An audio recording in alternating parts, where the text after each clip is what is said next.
Hello. Welcome to another episode of Ancient Office Hours by the Ozymandias Project. Trireme Transit is now boarding for all new and returning passengers. Now departing, present ponderings. Next stop is Ancient Office Hours at a library lost in the sands of time. Hey everyone, and welcome to this week's special release episode featuring the lovely Maya Deane, author of the newly released Wrath Goddess Sing. Maya is a novelist, visual artist, and avid student of all the arts of civilization attributed to Inanna by the first known writer, Enheduanna. She is a graduate of the Rutgers-Camden MFA in Creative Writing and is currently a professor at the New Jersey Institute of Technology. I was excited to ask Maya about how she discovered her love of mythology, about the revolutionary nature of her debut novel, the myths and stories that inspire her, and how to support trans reception of classics. I hope you enjoy this episode, and if you like what you hear, please give us a 5-star rating and review us on Apple or Spotify. You can also subscribe to our Patreon, as this will allow us to reach more people and make more exciting ancient world content. Enjoy! Great. Well, thank you so much for joining me today. I'm really excited to dig into everything. But first thing is, would you mind telling us a little bit about yourself and how you got into loving ancient mythology? Sure. I'm Maya Deane, and I'm the author of the forthcoming Wrath Goddess Sing. Honestly, I got started really young. So when I was very small, my father would read me Dr. Seuss. But I hit the point when I was about 6 years old where I was like, no, I need something serious. I need something for adults. And he took me at my word, which is insane, but he's a linguist. So the Iliad became my bedtime reading at the age of 6. He didn't skip any lines either. So it was like, oh, a spear enters through so-and-so's kidney. It's like, okay. Naturally, I loved it. Of course. Solid. I was amazed. I was like, wow, cool. Athena, relatable. So relatable. Then I was like, Achilles constantly has to be kept out of trouble by Athena. Okay, Achilles is interesting. And then, of course, I became obsessed with Diomedes, like you do. And with Odysseus, because Athena likes him. So that's a good recommendation, right? Exactly. And that was where I got started. I mean, I would say it's also one of those things where the more you look, especially at the text, and the less you're getting things secondhand from Edith Hamilton and so on, the weirder it gets and the more internally inconsistent. I've managed to catch some flack from people who maybe don't understand, for instance, that Iliad Agamemnon didn't kill his daughter. It would be kind of messed up for him to be like, would you like to marry Athena if he had killed her 10 years before? That would be real weird. That's more of an Athenian drama thing. And so, yeah, just the more I looked into everything, the more I was like, this doesn't add up, and that's great. There is no single version of these stories. There's just a strange shifting constellation of canon. Nice. Yeah, start them when they're young. I don't know if I was that young. No, I definitely wasn't 6, but I mean, my head was all up in the clouds too. So I was definitely like, no, this mythology thing, it's really cool. But I think, well, I mean, I grew up with Harry Potter and other stuff. So I kind of just listened to what was read to me. But yeah, no. I love how everyone has their awakening and they're like, wait, and then you discovered all this stuff. And then, that first time that you ever hear something, you're just simultaneously kind of horrified because you're like, wait, what? But you're also just like, but it's so cool. Oh man. Sometimes I think I'd pay for the experience of just experiencing it for the first time all over again. Just because I was so young that I don't think I appreciated it as much as I did, but that's debatable. So if you got started really young though, did you ever consider maybe wanting to major in classics, or when you were growing up, was that just not something that was talked about, and so you just didn't know it was a thing you could go to school for? So I took the opportunity when I was young to try to learn Latin and then to try to learn Greek in college. And, I got to the point where I can I can pronounce the words. My vocabulary isn't completely hopeless. I can sort of parse things out if you give me time. But like, I don't know, an actual career in classics is a very particular thing, and I was never really in the position to do that. That's too bad. I mean, I know so many people who, you know, also, and they were like, oh, that seems cool, but yeah, you know, I need to go to school, you know, and do something that will allow me to come out of school with a decent job is kind of, you know. Yeah, pretty much. Although in this case, a decent job as a writing teacher, so I don't know. It's all relative, right? You know. But hey, it's fun. So, I mean, you know, did you always have a knack for writing? Like, was that kind of like something you would do when you were young, like a nice outlet? Or, you know, were you just like, hey, I think it would be fun to try to actually go into this, you know, professionally?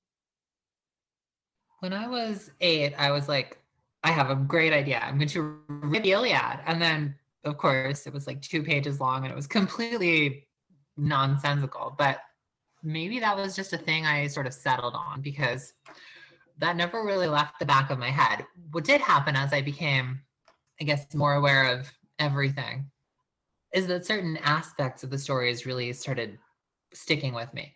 I did end up going to graduate school for an MFA. So my formal training is in writing fiction, but I think it must have been the mid 2010s before I realized, oh, I started having these sort of strange visions of this conversation between Achilles and Aphrodite, but it was very much what would they talk about if this wasn't the Achilles we were used to, if this was a completely different take on Achilles, one that answered the what is Achilles' name among the maidens riddle with a very different answer, or the same answer that's been circulating for 2,000 years, but taken seriously.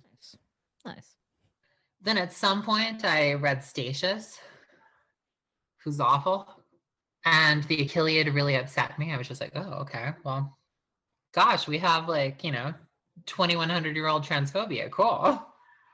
That's very Roman of you. Yeah, just a little bit. Oof. Youch. And so then I had to pursue this particular book, which is good because I don't know, nothing ever. There's sort of a thing in that they teach you as a cliche in writing workshops, like write what you know, and sounds like write autobiographical fiction about, I don't know, being a trans adjunct professor in the 2010s or something. But like, no, sometimes it means write a really seriously Bronze Age version of the life of Achilles.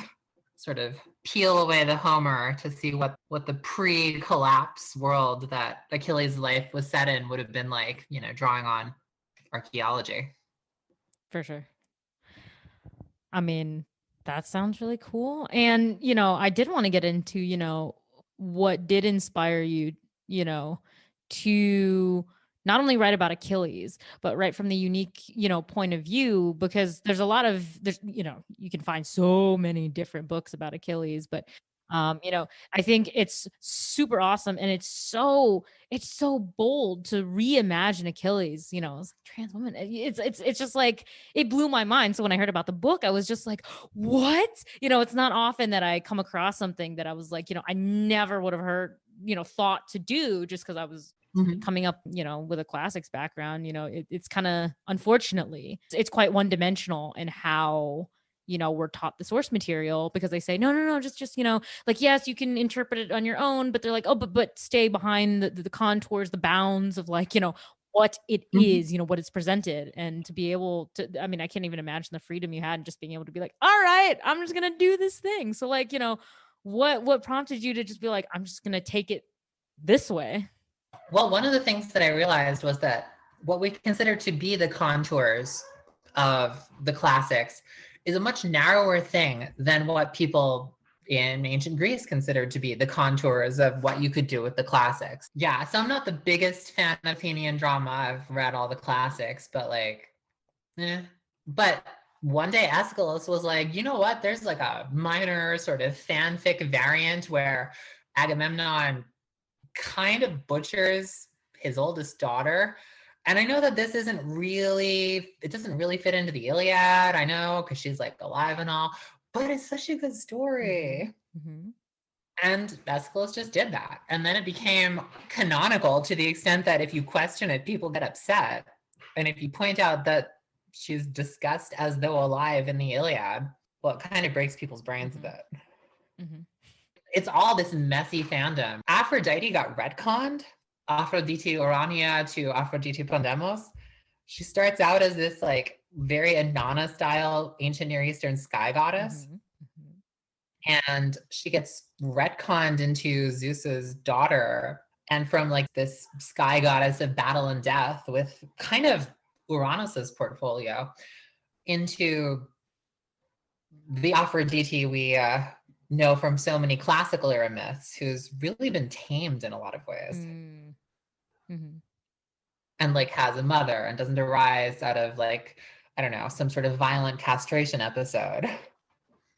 Like there's so much that just does not add up and doesn't have to. That when I realized the sort of history of ideas of really the 18th and 19th century European, specifically Western Imperial European construction of the Iliad as kind of this this masterwork of the fount of Western literature to be really the justification for this Western civ idea they were constructing, that gave me a lot of freedom to say no. Nice.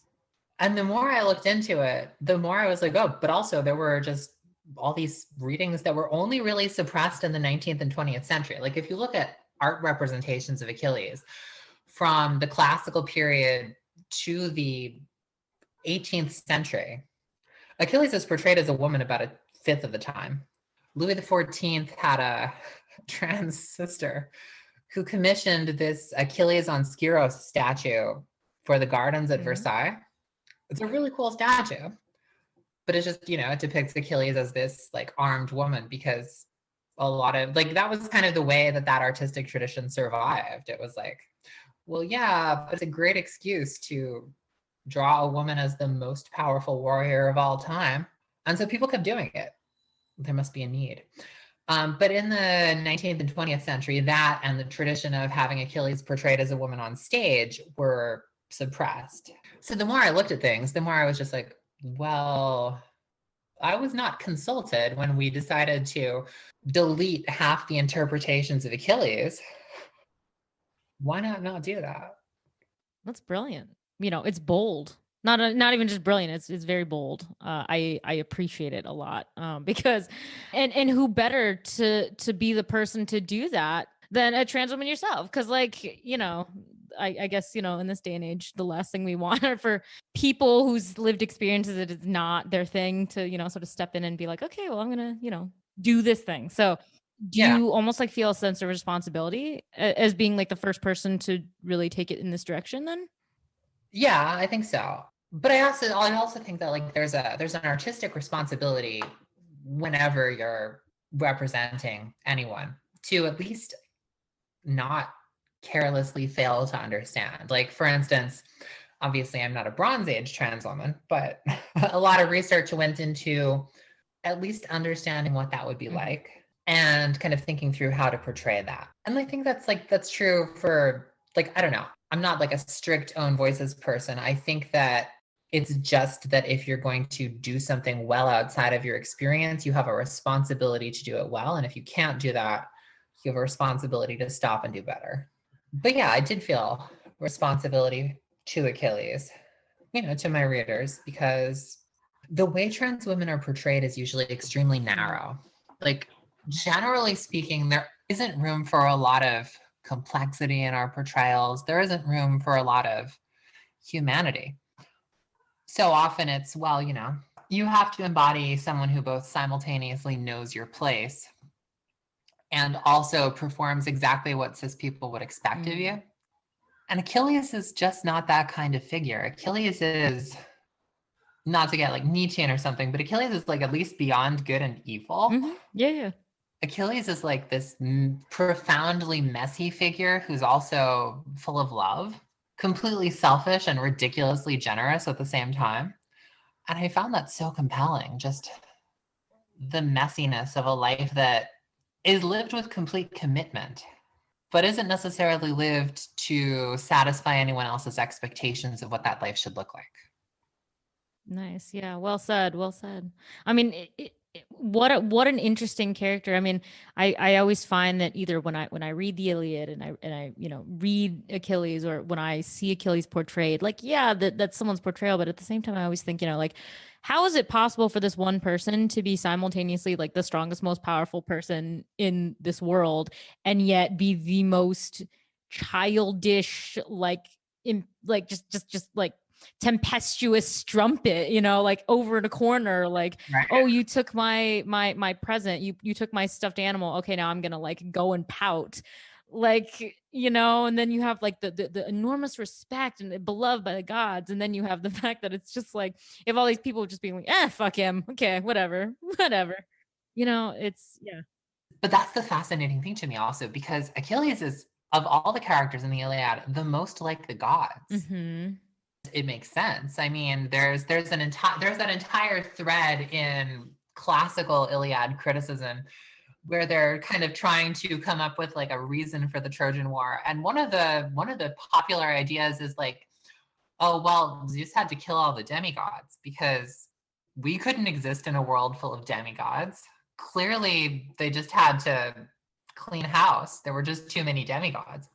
And in that version, Achilles is generally considered to be the most threatening of the demigods. Like, there's one version where Thetis is encouraged strongly by Zeus to marry a mortal because whatever child will be massively greater than the father.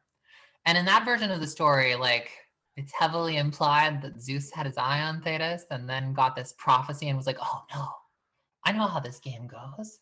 And that intrigues me, just the idea that the gods are scared, that they've been through so many cycles of violence. I mean, this is really evident in Greek mythology. You've got so many Machis. Definitely. And then you're also incredibly, incredibly inspired by, ancient Near Eastern culture as well. I mean, we talk about Inanna, and a lot of people sadly don't know about her or aren't taught about her really, unless you specifically take a class on ancient Mesopotamian art, or you just really love their mythology and you go looking for it. And as someone who, my first passion was not Greece, it was Egypt. It was completely I have fallen in love with ancient Egypt and the mystery and the magic. So, how did you deal with, like, you love all these ancient, Near Eastern things, and then how did you kind of settle into the more classical aspect of it? Was it an easy transition, or? Well, I would actually say it wasn't a transition at all, because to the Bronze Age Greeks, Egypt was the center of the world. Like, literally, Mycenaean elites painted their houses with scenes of the Nile Delta.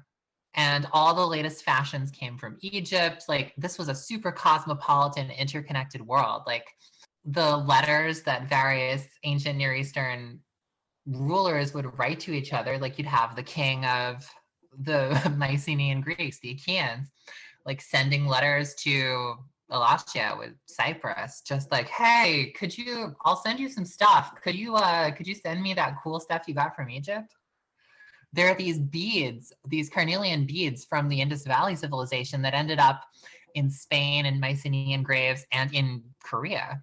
Like, this is a world where the trade networks were so interconnected that, like, networks of trade that in some places, in some ways, might run from Wales to, like, southern China. An amazingly cosmopolitan world. It's fascinating to me.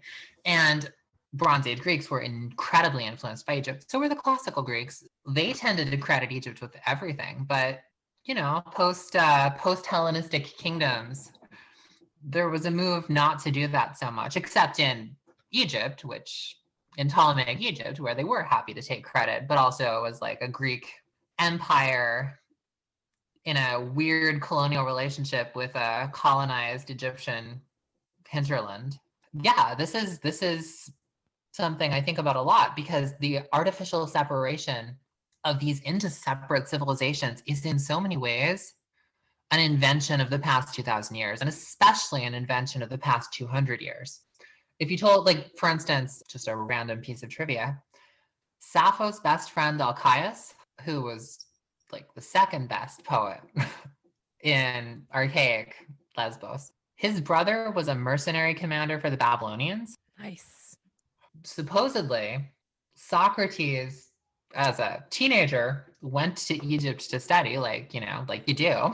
The idea that there was this discrete, separate Hellenistic world is just an invention to make things easier for Victorians who had a vested interest in compartmentalizing civilizations and cultures. Gotcha. And I mean, I guess the reason I sort of pivoted, I know it's not the most logical, but that's, I guess, how my brain works. But the reason I kind of wanted to ask about that is because, it does, I promise, go full circle to kind of the discussion about the Greek gods that we had. But, looking at the separation between the cultures that we have artificially built, but acknowledging how different these are, what is your interpretation of the differences between the gods? I mean, because it seems like while the Greek ones were very human-like in their qualities, it seems like, Inanna and all the Egyptian gods, they're kind of just, no part of them can be like humans because they're so on their own level, and do you see these Mesopotamian gods as kind of not being really on that sort of humanistic level? No, I think that's in some ways, I think that's an artifact of like the greater amount of Orientalism that is like applied to analysis of gods from Iraq or gods from Egypt. If we look at the stories about Inanna, there's like a random story where Inanna gets drunk one day. She's lying under a tree. Some shepherd comes by and sexually assaults her. She wakes up and she's like, was someone here? And then she hunts him down and kills him. And then she's like, good, all in a good day's work. Off she goes.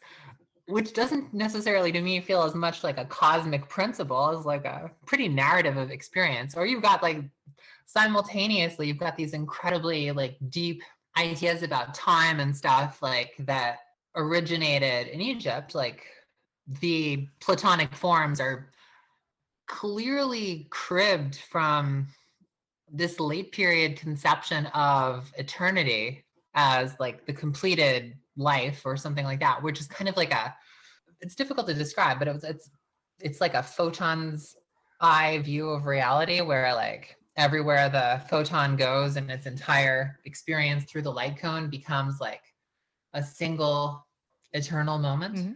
And yet at the same time, like the gods who are used to express these concepts, there are also stories about them getting massively drunk and deciding to just murder everyone. And then all of a sudden another god is like, but actually, what if you try having this beer? This beer will settle you down. See, it's red, so you want blood. Drink the red beer. Oh, that's much better. Okay. I guess I won't destroy humanity. Like there's one story where the underworld has to be created because Ra got mad one day and asked the Eye of Ra if she would just kill everyone, and then thought better of it and got her really drunk. But a third of everyone was killed at that point. So the underworld has to be created to give the dead people a place to live. Like that's a weirdly human level story. And yet at the same time, you've got these amazingly detailed, like state-sponsored technologies of the afterlife that just become incredibly elaborate and complex and really, really carefully thought out. So I think there's not really a tension between that sort of human level view. I mean, the Greeks did it too. They had abstract conceptions of like the gods as being these higher forces of nature that kind of existed alongside these very human, messy gods. I kind of think we don't actually have to choose. We can sort of view things on all those levels at once. Yeah, I mean, I wish we didn't have to choose. I don't know why we make such a big deal out of it, but I do, interestingly enough, take account of like when you do look at the different mythologies from these ancient cultures, like certain ones just seem outwardly to be way more bonkers than others, like anyone looking at like Norse mythology and then you hear about like, yes, Odin is and hangs himself in the tree of knowledge, like on some level, I suppose if you dig into it, you could find some like human motivations. But like on its surface, if you're just like, oh yeah, he pursued loved knowledge so much he like hung himself on the tree. I'm like, that's like distinctly not like a human thing. I love knowledge. I'm a Ravenclaw. I'm not gonna go hang myself on this tree, being like, I'm going to just like be wise. And so, it's like, what do you think is really the attraction? For some people to go to like the bonkers ones versus the people who, because I know plenty of people who hate Norse mythology, that this just is not their jam. So they would always go for like ancient Greece.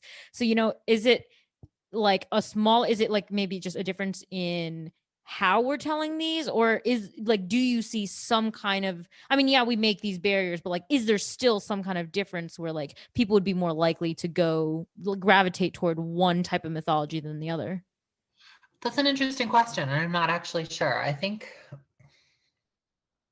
so much of it is the framing. Like Norse mythology has been framed a particular way and like has been so connected to the idea of Vikings and like, at least in English speaking translations of Norse mythology, so often it's just very like, that's the framing device that's used. And all the angles that I try to take to answer that question make things more complicated and weirder, because like there's pretty solid archaeological consensus that there was probably a guy named Odin who probably lived somewhere around the 300, 400, 500s CE. So less than 2,000 years ago. And at the same time, other gods in that pantheon, Tyr and Thor, pretty clearly they have antecedents that stretch back to like the 2000s BCE, so like 4,000 years. And the more I try to think about it, like part of me is like, well, I mean, what if Odin just was a really weird guy? But at the same time, like, I don't know, it was all cobbled together. And then so much of our perceptions of that mythology really come from the last 50, 60 years of retelling. I don't know, in a lot of ways, a lot of that more recent retelling is so inseparable from the history of the 20th and early 21st century. And also, at this point, from the economic framework used to tell these stories, like I heard recently that Disney has been in the habit of sending takedown notices to representations of the god Loki. Okay. Random. Because they decided it looked too much like their property. Okay. Interesting. Yeah, no, I mean, I guess, that's something that's an idea that rolls around in my head a lot. I think just coming from the classics community, I obviously have friends both in classics and in Egyptology who, some people are like, oh, I'm all for the Egyptian stuff because, we got these anthropomorphic gods. And then, you have these god statuettes, these votive statues, but also just like when you hear them described, a lot of them are kind of like these gender bendery, they've got animals, they've got gender bending, they've got all these things that, you can kind of just like put on them and you're like, yeah, that makes them cool and blah, blah, blah, blah, blah. Now, looking back, that might just be like how we exoticize them, which, isn't always good, but, for better, for worse, that's how we think of them. And so, if I was to think of, gender bendy gods, I'm like, oh yeah, I'd probably look at Egypt. I wouldn't look at Greece. So it's interesting to me that you ended up choosing to write in the Greek lens rather than going for something maybe a little more obviously like just kind of like, oh yeah, let me just pick a gender bending Egyptian god, Did you ever think about maybe going into either the Egyptian or the Mesopotamian realm, or was it always no, they've got their like differences and they're already, so let me try deliberately to go somewhere where we haven't gone? Well, one of the things that I was thinking about as I was writing Wrath Goddess Sing was the Interpretatio Graeca, the Greek synthesis, where they sort of were like, well, as far as we can tell, Zeus and Canaanite Baal and Amun kind of do the same things. What if they're just the same person? Honestly, they're probably the same person. And that's a Ptolemaic interpretation, but it's an old interpretation that probably actually links to deeper time than that, because while like the history of gods is kind of a fascinating thing because you simultaneously have these very like city gods And very quickly, you also have these internationalizations of God. Sometimes literally like a statue is sent on a trip. And then another statue is made in the destination. And then they're like, now she has two houses. So that's something I was thinking about a lot, because Hera and Hathor not only were syncretized heavily, but they have a lot in common in their portfolio and in their mythological role. Like if you do a sort of structuralist analysis, they're both cow goddesses who have this kind of complex relationship with both motherhood and being the patron goddess of kings.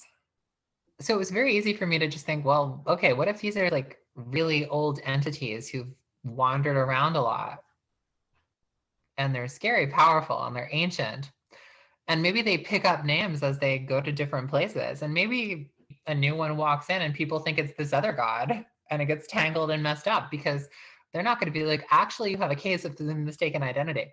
I'm not actually cow goddess. I'm actually owl goddess. So when I started thinking about it like that, there was just so much room for strangeness, for the mythologies to talk to each other, which I would argue is their natural state. Like mythologies usually do talk to each other, and trying to neatly separate them is maybe something we shouldn't have done. I love that, because now I think I've found like a third way that it's kind of revolutionary in, you know, in what you've done with it, because maybe it's because I'm coming right out of a very heavy, like, you know, modern political grad program where I'm thinking about, you know, all of that stuff. But, you know, it's so interesting because in how we've separated things and like artificially put barriers, and we don't want to admit things talk to each other. You know, I just took a nationalism final the other day, and one of those was like trying to relate and find connections between all of the different, you know, countries and civilizations. And so I've learned a great deal in the last 3 days about like common, you know, ethno-symbolic connections and mythologies. And it's so interesting because what you've done in your book then is by sort of bending them together and conceiving of them as pretty much like, yeah, they're different, but they're also like the same, because look at how close these are. You know, then what really separates us as people, as countries, as humans, you know, when we hear people say, no, you know, I come from this race of people and we're different than everyone. And that's what well, I guess if you're a nationalist, you'd say that's what makes, you know, them better. For other people, that's just what makes them different. So it's interesting because almost from that modern perspective, I'm like, whoa, but what you've done now is if you're literally merging together people's like national histories and these mythologies that they've created clearly to say that they're different. It's a bit mind-blowing to think that no, your work is like taking these national histories that they worked so hard to make different, and you're saying no, but we really are like kind of like one, just slight differences of course, but we're one. I think that's incredible. I mean, oh, chills. At the very least, I think we're having one conversation, which granted, we can divide into multiple conversations, but we still should acknowledge we're talking to each other. Exactly. No, it's fantastic. And so kind of with that though, I wanted to ask, like, you know, as a writer, you know, who are you most inspired by, you know, because we do have a lot of great writers in so many different genres. And I know, you know, I grew up with, you know, a Rick Riordan who just decided he was going to, you know, kind of try to corner the market on that type of ancient world in literature. So, you know, who did you look up to kind of? That's an interesting question. I think I owe so much to so many different people in so many different ways. Kenneth Lee, this latter half of the 20th century, really from the 1970s to the 2000s, really fantasy and science fiction writer, who also wrote a really interesting novel about the French Revolution, which is not even remotely science fiction or fantasy, but is very strange. She wrote like 200 books. She's the kind of writer who really is a writer's writer because she's so weird. When I was much younger, her books were a lifeline. They were strange in ways that preserved freedom and hope in what was a pretty difficult situation to grow up in as a trans woman growing up in the early 2000s. There was a lot to feel bad about. And something about the way Kenneth Lee imagined life and the spells she created gave me the room to say, yes, but you're not going to die. You're going to get through this. So Tanith definitely.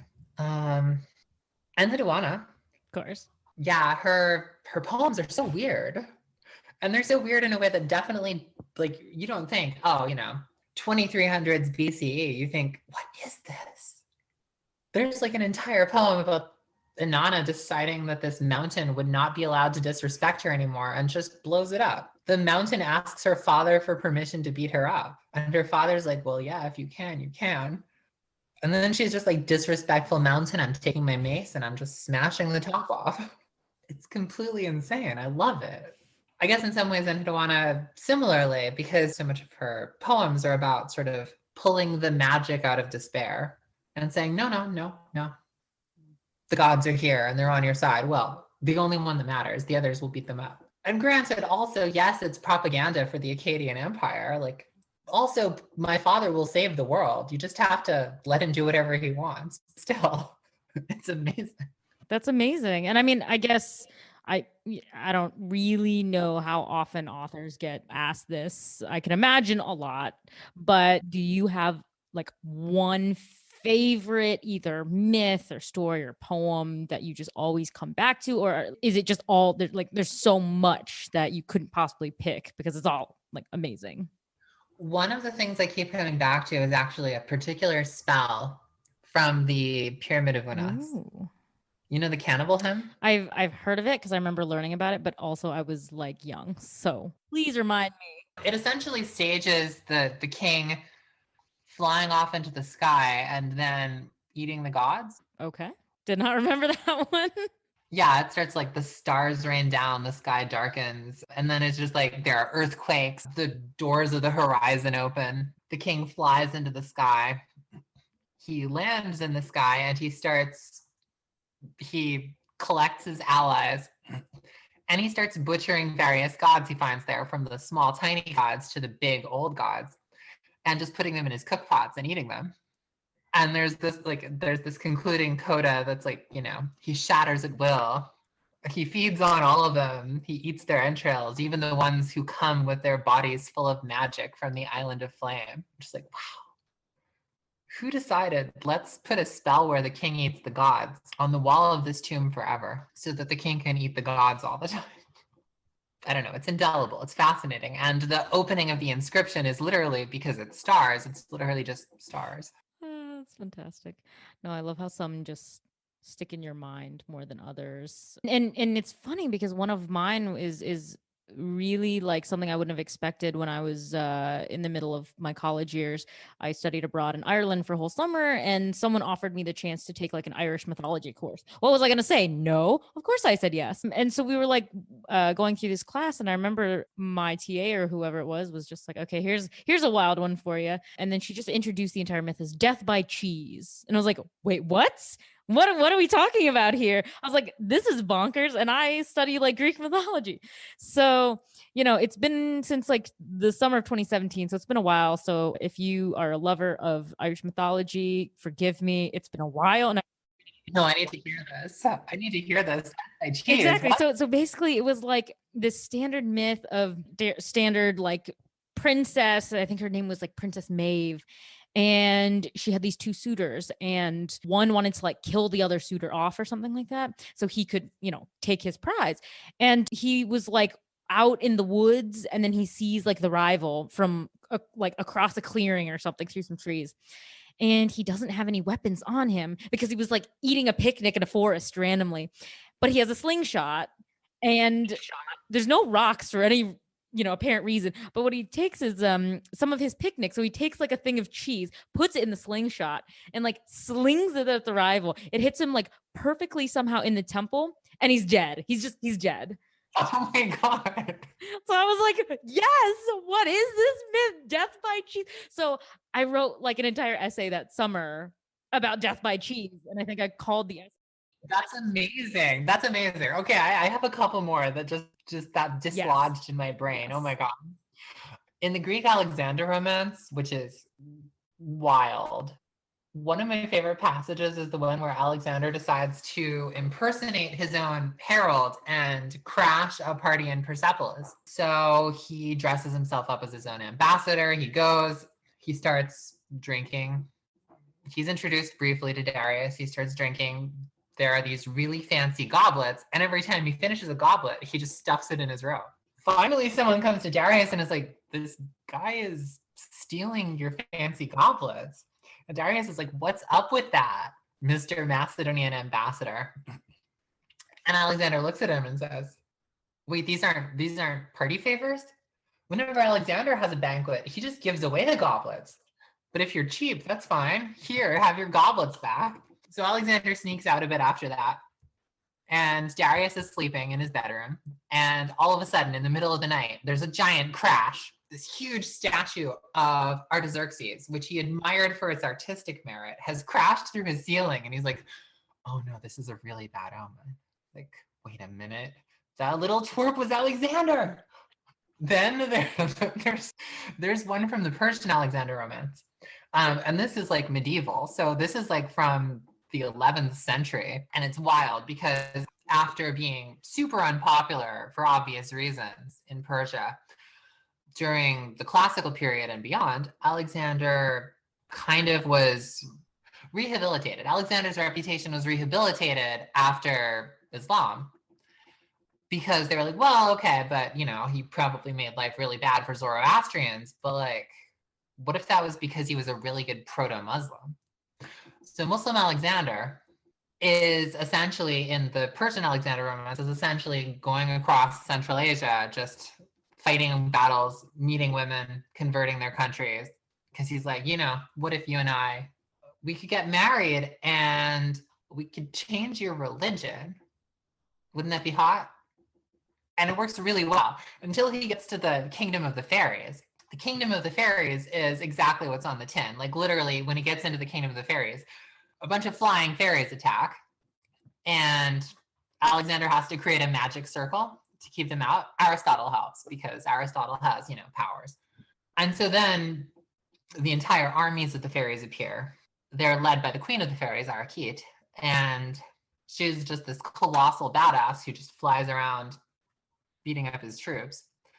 So he's like, okay, well, we're massively outnumbered. The first thing we've got to do is use the names of God to drive off as many fairies as possible. So all the pagan fairies are driven off instantly.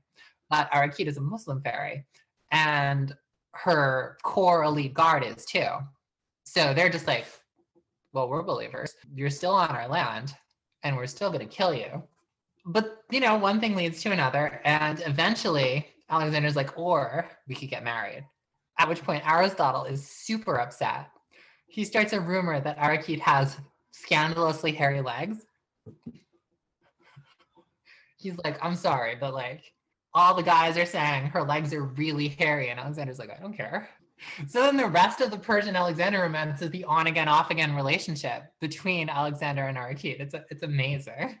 That is amazing. I love mythology. I love stories. I love it all. There's not one aspect of it that I don't just love so much.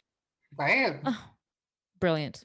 Oh my goodness. But yeah. So, okay. So obviously, as I was saying at the beginning, I unfortunately, because of my final schedule and my papers, could not actually read a bit of the book. You know, what can you tease about it? You know, we've just been talking about great stories now. So what can you tease about your own story that you've lovingly crafted? One thing I can say is don't underestimate Helen. Don't think you know who she is. And definitely don't have this image in your mind that she's like delicate flower of idealized elite womanhood. The Helen as she has existed for the past 400 years or so is extremely coded around lack of complicity and blamelessness by people who maybe have a vested interest in portraying her in a particular way.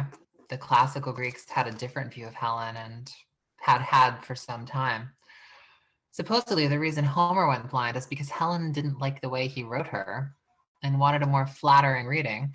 There was another poet who was blinded after writing a satire of Helen, at which point he proceeded to write an entire story basically saying, oh, Helen was in Egypt the whole time. They were fighting over a projection of Helen.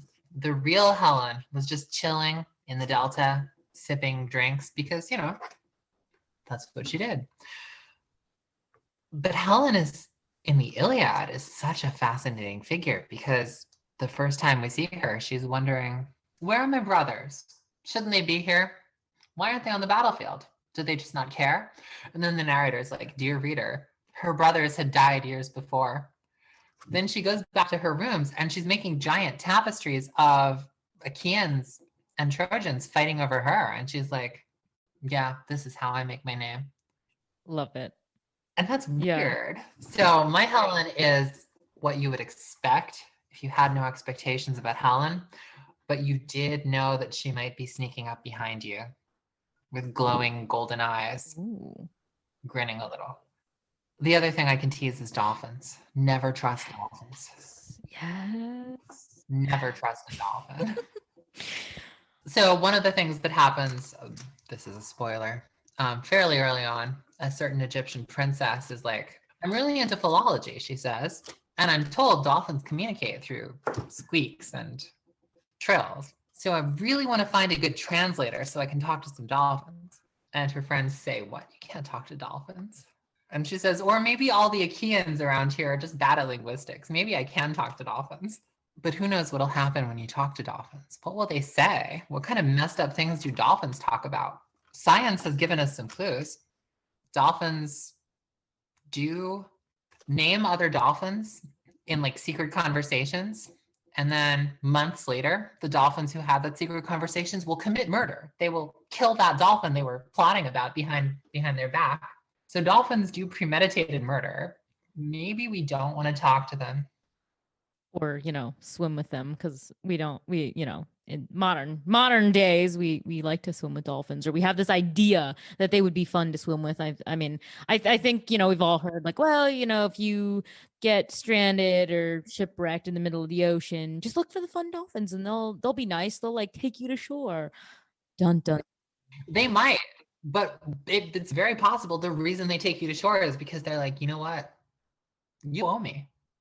You owe me a favor. And I have to admit, over there has been really getting on my nerves. Maybe I can get this hairless biped to kill my enemies for me. I'm just saying, dolphins have ulterior motives. Okay. Well, if you want to know exactly what's going on with the dolphins, you should read the book. That's my only advice for you guys listening out there. Read the book if you want to know what happens. From a different artistic perspective, are there any particular representations of either specific characters like Helen or just mythology in general that you have particularly enjoyed when sort of brought to life in maybe a digital medium, like, a movie, TV show, video game, that you think are particularly well done? Or, can we be doing a lot better? Because I as much as I love the Brad Pitt Troy, it is so wrong that I end up wanting to, rip off my shoes and throw them at the screen. Oh my gosh. Brad Pitt's Troy. There's been an interesting string of animated mythology representations in the last few years. Blood of Zeus is terrible, but I was glad it existed because maybe we'll see more. Brad Pitt's Troy was so bad. I'm particularly annoyed with Brad Pitt's Troy actually for convincing a generation that Achilles and Patroclus couldn't possibly be cousins because they used the cousin relationship as like a big flashing no homo when in fact ancient Greeks just didn't have a cousin taboo. Yeah. Like they're cousins in some versions of the story multiple ways. There's actually like Achilles is in some versions of the story, Achilles is Patroclus's uncle, but like through some weird, complex Achilles' sister is much older kind of way. Usually Achilles doesn't have a sister, but sometimes. And simultaneously, first cousins once removed with Patroclus being older. So like it's a complete mess. But alas, Troy poisoned the well by no homoing their cousin relationship. What do I really like? Did popularize the and they were roommates joke. Oh, right. Which launched 1,000 subreddits. Yes. I'll just shout out to Sappho and her friend. I love that account so much.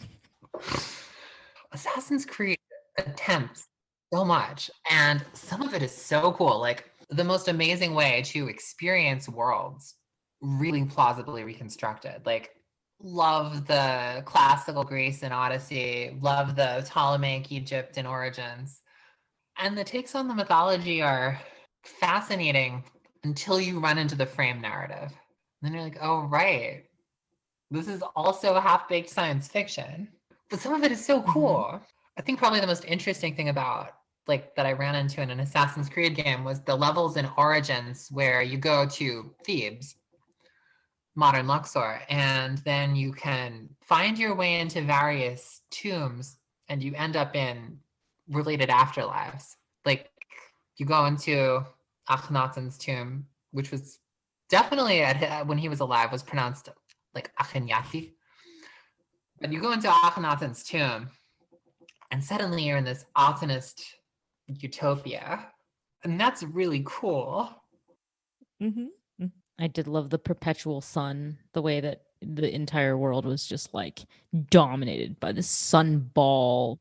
Right. Oh my God. I really liked the ridiculous Ramesses is the second one, the Hebsed, because it's just like this, I guess, giant, like Kadesh doesn't look like that, but still. It's not a realistic representation of Syria, but it is a realistic representation of the poem Ozymandias. Yeah, exactly. It is. I mean, all their afterlife realms are so interesting. I mean, I think my favorite though was portrayal of Tut as this like giant, muscly, badass dude, and I'm like, oh, right, they had to do that because if they portrayed him as like this like 13-year-old club-footed kid, it immediately takes away any kind of like boss, you know. I know, right? Oh my gosh. Oh, I actually really like the Field of Reeds level. I think that's the Yeah, one. I did too. It was gorgeous. Ugh. And the visuals too. Really It's just so gorgeous visually to look at. And you're like, why isn't it real? Why can't I go there? I know. I'm gonna go to the Field of Reeds. That would be such a fun field trip, wouldn't it? Like, what would a field trip to the Field of Reeds look like? I'm imagining like a magic treehouse type of thing. I don't know about you, but I grew up like with the magic treehouse books, just being like, oh, wait, and they got in a treehouse and legitimately just like ended up in the past. I would have to bring suitable offerings, which I would put way too much thought into. You don't want to be rude. I'm like, yeah, I don't even know what I would bring. Like, would you bring your cell phone? Like, you could take pictures, but then you couldn't charge it. You can't charge it, you can't get a reception, and you might get weird looks from the gods. Also, there's so much water, like they're all pulling around on boats in the Field of Reeds. What if you accidentally drop your phone in the water? If it's an iPhone, it's like waterproof up to a certain depth. So maybe if you're lucky, you just like go in and get it before it like sinks too far, and then you're like you just like wipe it off. Oh my gosh. This reminds me. I was on a hot air balloon at Luxor with one of my really close friends. And we were getting to, see the Theban Acropolis from the sky. And she was leaning over the side of the hot air balloon with her phone. And I just, the entire time, I was terrified she was going to drop her phone like 2,000 feet. What would happen? Yeah, no, I would get really nervous. Well, I mean, I was in Egypt with a good friend of mine, and we took a Nile cruise, and he leaned so far over the boat trying to get pictures, and I was like, what if it just went whoop, right down and into the Nile? I was like, and the Nile's like dirty and gross, and you really don't want to go swimming in it. Yeah. Yeah, Yeah, not a great swimming place. Exactly. I know. I got like lunch next to it, and then I just kept thinking to myself, this is like the ancient river that gave the Egyptians life, and it just like filled their soil and then just like made all the shit grow. And then I was just like, yeah, but it's like disgusting now. How did it, ew, gross. What do we do to this poor thing? Yeah, I thought about that a lot. Like, I ran into asking about like where all the scarabs went. And someone else just offhandedly was like, well, their population hasn't really recovered since the military decided that they were too scary for tourists. Apparently, the mummy. People saw the scarabs in the mummy and were like, okay, we're terrified of actual scarabs, which do not do that. Okay. And so tourists from terror, there had to be like a culling of the scarabs. Oh, that's too bad. That's too bad. So Okay, we have a pretty good selection of things that we've enjoyed. And now to the more fun, sort of imaginative area of, you know, out of the things that haven't been done or that you would like to see represented, brought to life, either screen or video game, play, anything.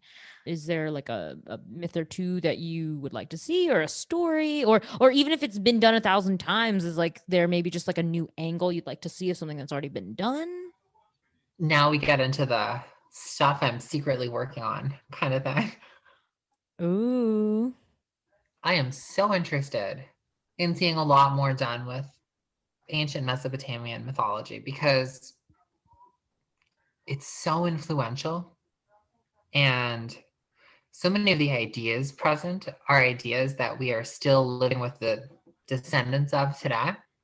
And yet outside of Assyriology, like, who pays attention to Mesopotamian mythology? People hear about Gilgamesh, but like Gilgamesh is boring as hell if you don't have the cultural context. You need to actually like have a representation that fills in the gaps so that you know what's missing. Or else the text becomes really hard to follow unless you have a background in Assyriology. Fair. Like, I'm obsessed with the descent of Inanna. I was talking to my good friend the other day, and she's an Assyriologist, and we were talking about why like how unfair it was that we could get all these cool things in like Assassin's Creed, but would not get a Humbaba. And I was like, I want to see Humbaba. And she was like, yeah, but the problem is like no one would know what Humbaba is unless you like looked it up or had a background. And so she was just like, it's not popular enough to do. You really have to have like, I don't know, something set in Akkadian era or something to really like, then you could fill in the details and then you could have like legendary monsters from the past. I would love to see something that really engages with Enheduanna and with the weirdness of Enheduanna on her own terms, because like she spends a huge chunk of her long poems just talking about how cool it is that you can transition, which is kind of not what people think of when they think of Mesopotamia, which maybe is a huge mistake. And then in the Descent of Inanna, like you got the secret solution to her strife is to have a couple of flying trans women descend to the underworld and just be like, hey, Ereshkigal, you have a tummy ache, don't you? Yes, I do. I feel terrible. Let's sit with you and talk it out. Which is just like not the structure of mythology that gets popularized or Hollywoodized. True. That would be super entertaining. I would love to see that done.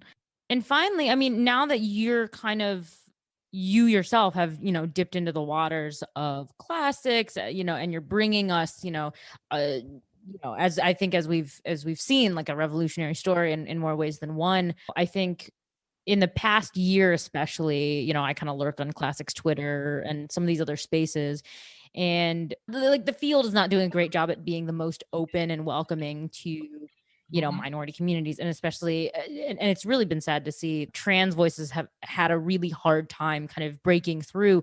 So like, are there any other stories that we would like to see taken in that direction to try to normalize it and make it people more aware that like it's, the ancients didn't think of themselves in such strict terms. So like, why is it that we do now? Like, I don't really know what the answer is, but it's just like, how do we make it more of an accepting place? Like if we want to bring these ideas back, but like do it now. Well, I think a lot of it is just classicists maybe need to be better classicists, because like Greek mythology is full of transmasculine stories. Like you could easily read Tiresias that way, but even if you don't, there's Iphis, there's Kaineos, who basically is sexually assaulted by Poseidon, who then feels bad about it and is like, you want a present? Kaineos is like, yeah, turn me into a totally badass dude. And Poseidon's like, okay, done. You'll be the toughest hero around. There's a ton of transmasculine stories like that. Transfeminine stories are less prevalent and also more buried. Like the Salmakis Hermaphroditos story, it's very easily, there are so many trans readings available there. The one I'm personally partial to is, why won't people call me Salmakis? It's not that hard. Then there's the name of the Cretan hunter who stumbles upon Artemis and then is like, oops, sorry, my bad, I'm leaving. And Artemis is like, wait, hold on. You're not a man at all, are you? We can shapeshift you. And then proceeds to. But like, there's a lot of pretty trans mythology. It just sort of, most people don't run into it because mythology is a big place. And if you're not looking for it, or if you'd prefer to have this image of like this pure Hellenistic culture that has no room for modern weaknesses or whatever, you've committed yourself to an ahistorical point of view and you're not really looking at the texts anymore. But yeah, I think that as long as people actually look at the texts, there's so much there. Yeah. I'm always interested to know, how can we do better as a community? What can we do to get our shit together to become a more, welcoming and open place? Because it's curiosity, I think curiosity is key. Like, it's so easy to bring fear, and then it's so easy to use fear to justify maintaining power dynamics that let you have the power to destroy whatever makes you feel afraid. But curiosity is a wonderful antidote to that. There are mythology stories that have been suppressed. What? That's so cool.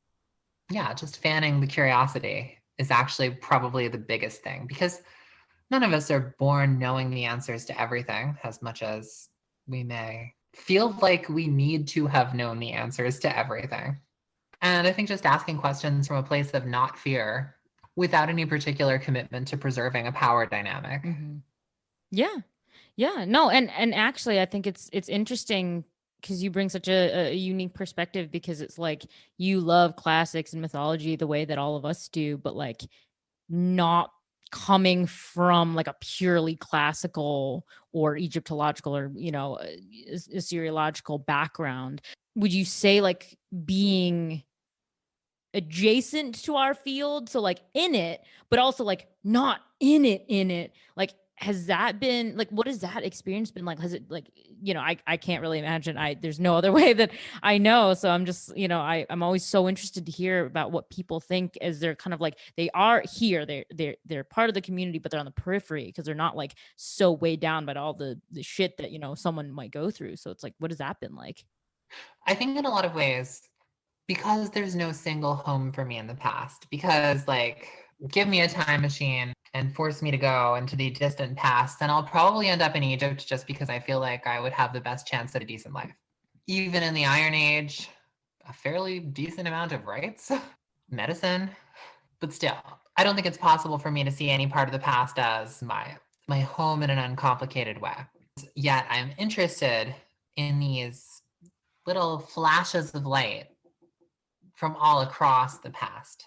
These moments. Oh, here's Anadawana writing trans poetry in 2300 BCE. Oh, here's Apuleius kind of being insultingly pitying of Roman trans women. Except for that one that he's like, oh, but she's cute. I would do her. I'm progressive. And it's like, there's just this like, just these glimmers of lives and of times and of places and of people that just draw me. And I think it makes my relationship to a bunch of different archaeological and textual disciplines very much one of questioning, but also so much interesting work is being done. Like, for instance, a huge thing that informed Wrath Goddess Sing was the incredibly generous tendency of a lot of women in archaeology to blog. There was someone who was doing interesting work in Hittite and Mycenaean women's pay scales. And one of the points she made was there's not a lot of evidence of unequal pay in Mycenaean society. Okay, cool.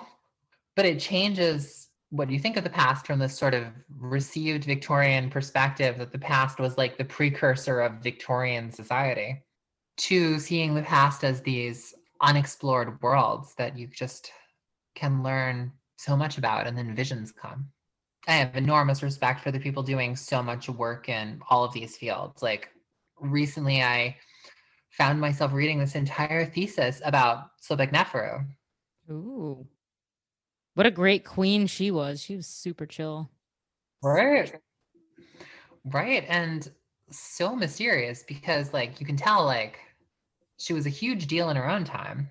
heavily, heavily suppressed. Like, I don't know, I'm just so fascinated. As a fiction writer also, I can't help but think about what kinds of things fit into the spaces that we don't know. Mm-hmm. There's so much of a need to treat Hatshepsut as a prototype for all elite women in power, instead of as an extremely weird person who's an extremely strange example. Mm-hmm. And so I really don't think you can, like, you have to take someone like Sobukneferu and put her alongside someone like Hatshepsut to be like, oh yeah, 400 years are separating these people. They're in totally different worlds, reacting to totally different environments in totally different ways. There's no like trans-historical essence that you can just slather on them both. But maybe by holding them up together, you can see how different they are. Yeah, for sure. And I love both of those women.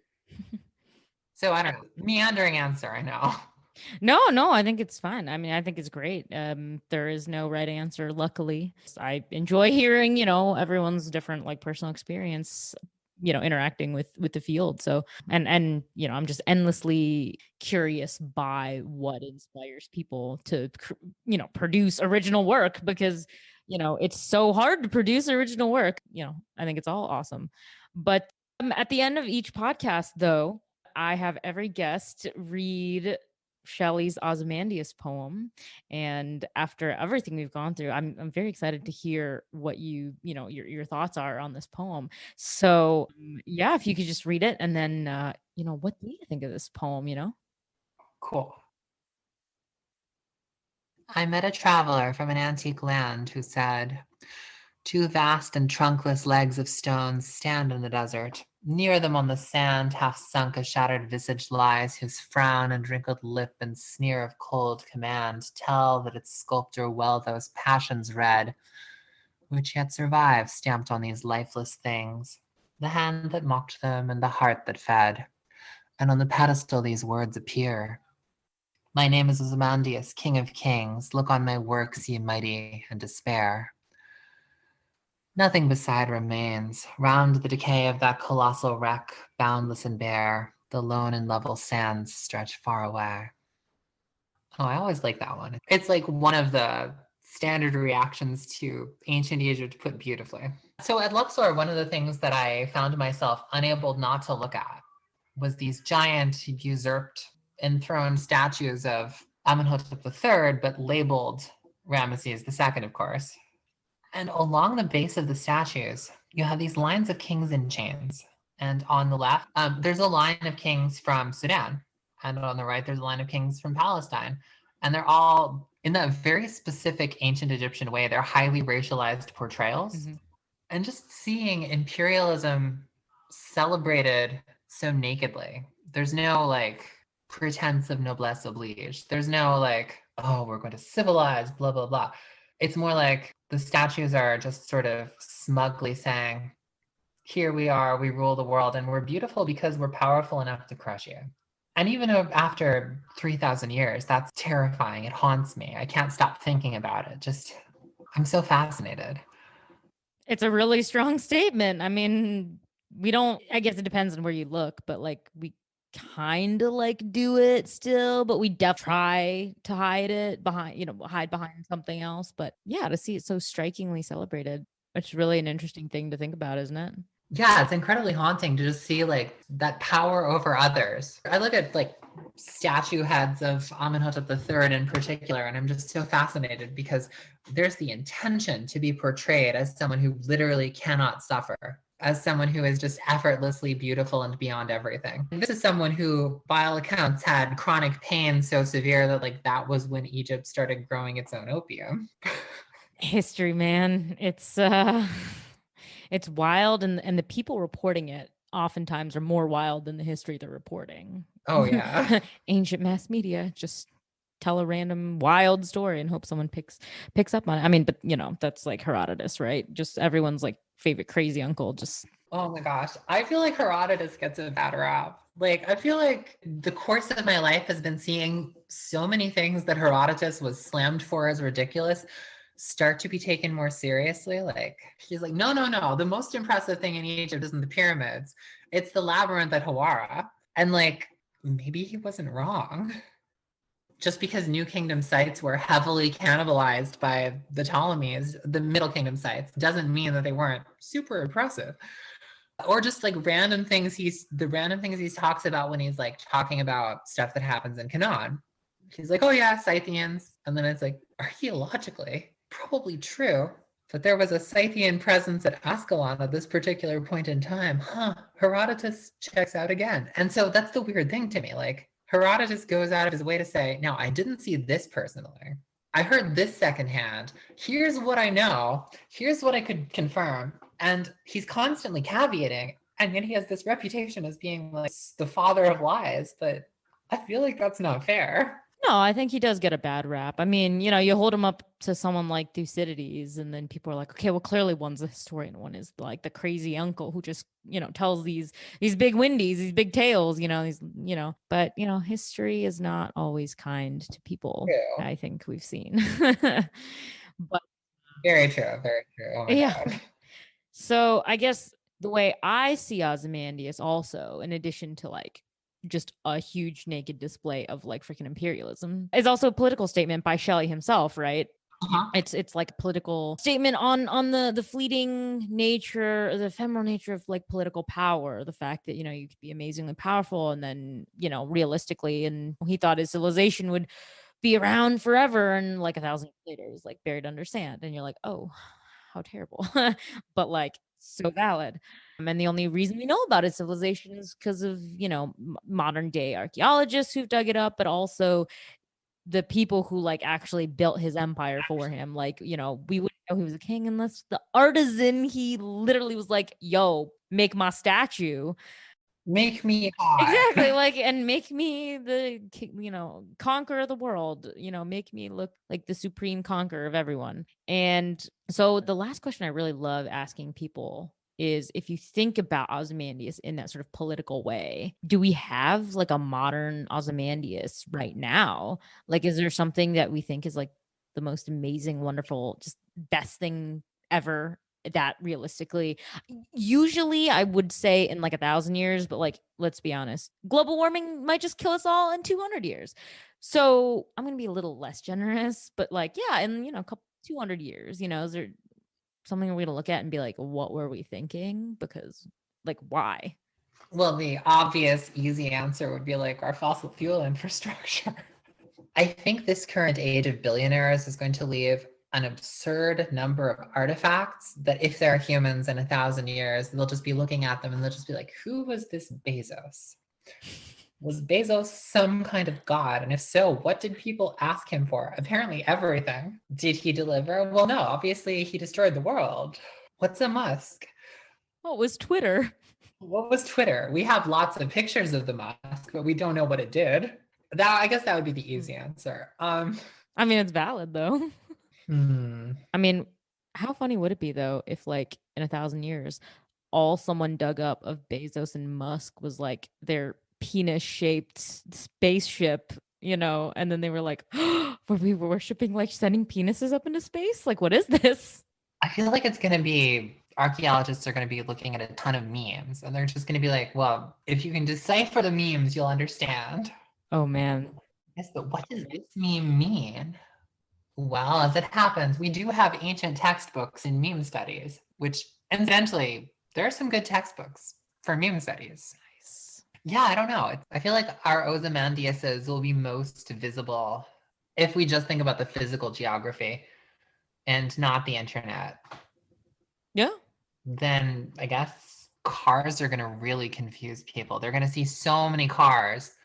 Just be like, what are these strange, rusted out hulks? Who were they for? Were they votive? A car is a votive offering. I love it. I love it. Yeah, an expensive votive offering to the god of fire. That's great though. I mean, because we do find carriages and chariots in the ancient world. So cars are our like votive offerings. So like, but don't people need to be buried like near their Maserati? Because otherwise, if you just like find one randomly on the street, you're like, well, was this an offering for like safe passage? Do you get passage to the underworld in your Maserati if you're buried with it? Versus like you're buried with like near a Jetta or something? I hope so. Yeah, I think they're just gonna be like these strange cariform coffins clearly were intended to burst into flames, thus immolating the body inside. But for some reason, mostly they didn't actually complete using their funerary cars. So most of them did not, in fact, even inter themselves in their car, much less set it on fire. Very weird. We don't understand their religion yet. We're going to have to look at more Elon Musk things. Oh, dear Lord. Okay, well, God's help the people who have to eventually sift through that situation. I'm so glad that will not be me. They'll dig up this interview and they'll just be like, "You're laughing at us." Exactly. Like, oh yeah, we could be laughing at someone's actual serious disciplinary study. Oops, maybe I shouldn't laugh. Yeah. That's okay. I'll laugh anyway. And quickly before we go, where can people find you? So I can be found on Twitter and Instagram at Maya Deane Writer. My website is mayadeane.com, and Wrath Gotta Sing anywhere books are sold. Great. Oh, I'm so excited to read it this summer in between thesis writing. Oh, I highly recommend. Oh, I'm so excited. I'm so stoked. And I'm so stoked I was able to get to speak with you today. I mean, thank you so much for joining me. Like, it's been such a pleasure. Oh, absolutely. It's been a great time. Okay, I'm very excited, and congratulations again on the book. I hope people enjoy it. Me too. Oh, thank you so much. And congratulations on almost being done with grad school. Oh, thank you. Oh gosh. Fingers very crossed. Yeah, great things on the horizon for both of us, I really think. I feel like, escaping grad school is so much more like, yeah, books get published all the time, but like grad school is its own special hell. In a way, but hey, come on. Not everyone gets to be an author. Like, that's a pretty big step. Well, thank you. Trireme Transit is now departing ancient office hours. Next stop is Present Ponderings.